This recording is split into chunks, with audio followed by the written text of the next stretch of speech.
ঘাটালের আড়গোড়া বাজার। 4 দিনে জল অনেকটা নামলেও এখনো এই এলাকা অনেকটাই জলমগ্ন। কোথাও 4 ফুট, কোথাও 6 ফুট জমে রয়েছে জল। গত 4 দিনে কিছুটা জল কমায় কয়েকজন দোকান খোলার চেষ্টা করলেও বেশিরভাগ দোকান এখনো বন্ধ। জলের দৌড় দেখে মনে হতে পারে কোনো খরস্রোতা নদী, কিন্তু এটা ঘাটাল শহরের ছবি।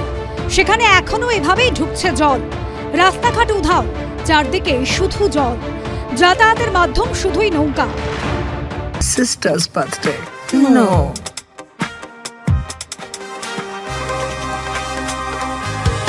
Wow, that looks fantastic. Monet passport দিও, ইশক কি নাই জুবান। রান্না কি একেবারে এখানেই হচ্ছে? হ্যাঁ, এখানেই হয়। সেক্ষেত্রে একতলা তো পুরো জলের তলায়। হ্যাঁ, জলের তলায়। একসাথে এতজন লোক রয়েছেন আপনারা, কতটা কষ্ট? অনেক কষ্ট হচ্ছে, জলের মধ্যে কষ্ট হচ্ছে। জল খাটের মধ্যেই বসে আছি, ছাদে সিঁড়ি নেই ওঠার জন্য। ভোট আর বর্ষা এলেই চর্চায় ফেরে ঘাটাল মাস্টার প্ল্যান, কিন্তু বাস্তবে তার অস্তিত্ব কোথায়? এবারও লোকসভা ভোটের আগে ঘাটাল মাস্টার প্ল্যানের কথা শোনা গেছিল মমতা বন্দ্যোপাধ্যায় এবং অভিষেক বন্দ্যোপাধ্যায়ের মুখে। লোকসভা ভোটের প্রচারে ঘাটাল মাস্টার প্ল্যান বাস্তবায়নের কথা শোনা গেছিল মমতা বন্দ্যোপাধ্যায় থেকে অভিষেক বন্দ্যোপাধ্যায়ের গলায়।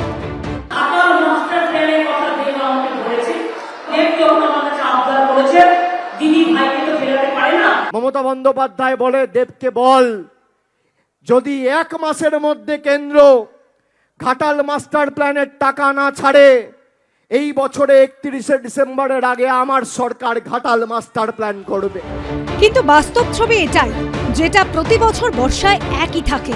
এলাকার যে বাসিন্দারা আমার সঙ্গে রয়েছেন তারা বলছেন এই ছবি প্রতি বছরের ছবি। কত বছর রয়েছেন ঘাটালে? প্রায় 25 বছর।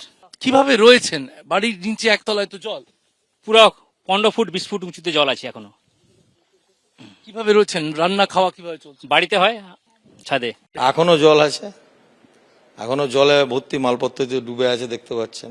কম্পিউটার আমরা সরিয়ে পরিষ্কার করে আবার দোকান চালু করা যদি যায়। ঘাটালের পুরো এলাকার পাশাপাশি শোচনীয় অবস্থা পঞ্চায়েত এলাকাগুলিতে। জলের চাপে ফাটল ধরেছে ঘাটাল পুরসভা রামচন্দ্রপুরের প্রায় 3 মানুষ সমান উচ্চতার বাঁধে। যে কোনো মুহূর্তে বাঁধ ভেঙে ফের ভাসতে পারে এলাকা। এই আশঙ্কা ঘুম কেড়েছে ঘাটালের রামচন্দ্রপুর বাঁধ লাগোয়া এলাকার বাসিন্দাদের। 7 নম্বর ওয়ার্ডে আমরা রয়েছি রামচন্দ্রপুর এলাকায়, এবং সেই রামচন্দ্রপুর এলাকায় যে কংক্রিটের বাঁধ রয়েছে সেই বাঁধের ওপর কিন্তু জলের চাপ বাড়ছে এবং তাতে ফাটলের দাগ বাড়ছে। ফলে গ্রামকে গ্রাম ফের প্লাবিত হওয়ার আশঙ্কা থেকেই যাচ্ছে। বাঁধ ভাঙার আশঙ্কা তো 100% প্রায়। বাঁধ যেখানে খুশি ভেঙে যেতে পারে, আগেটাই মনে হচ্ছে ভেঙে যেতে পারে, তো সেন্টার ফেন্টার সব ভেঙে গেছে। কিসমত রামচন্দ্রপুর এলাকা, এবং সেখানেই কিসমত রামচন্দ্রপুর প্রাথমিক বিদ্যালয়। 1973 সালে স্থাপিত এই স্কুল, সেই স্কুলের সামনে দিয়ে আমরা যাচ্ছি। একতলা পুরোটাই জলের তলায়। 1.5 মাস 2 মাস জল থাকার কারণে স্কুল বন্ধ থাকে, পড়ুয়ারা স্কুলে আসতে পারেন না, এবং এই যে প্রাইমারি স্কুল, কোথাও স্বাস্থ্য কেন্দ্র, এভাবেই ঘাটালে থেকে যায় সপ্তাহের পর সপ্তাহ, কখনো মাসের পর মাস জলের তলায়। বন্যা আর ঘাটাল, এই দুটো এখন কার্যত সমার্থক হয়ে দাঁড়িয়েছে। ঘাটাল মাস্টার প্ল্যানের প্রতিশ্রুতি আর বাস্তবায়নের মাঝে এখন গলা জলে দাঁড়িয়ে হাহাকার করছেন সাধারণ মানুষ। শিবাশিস মৌলিকের রিপোর্ট, এবিপি আনন্দ, পশ্চিম মেদিনীপুর।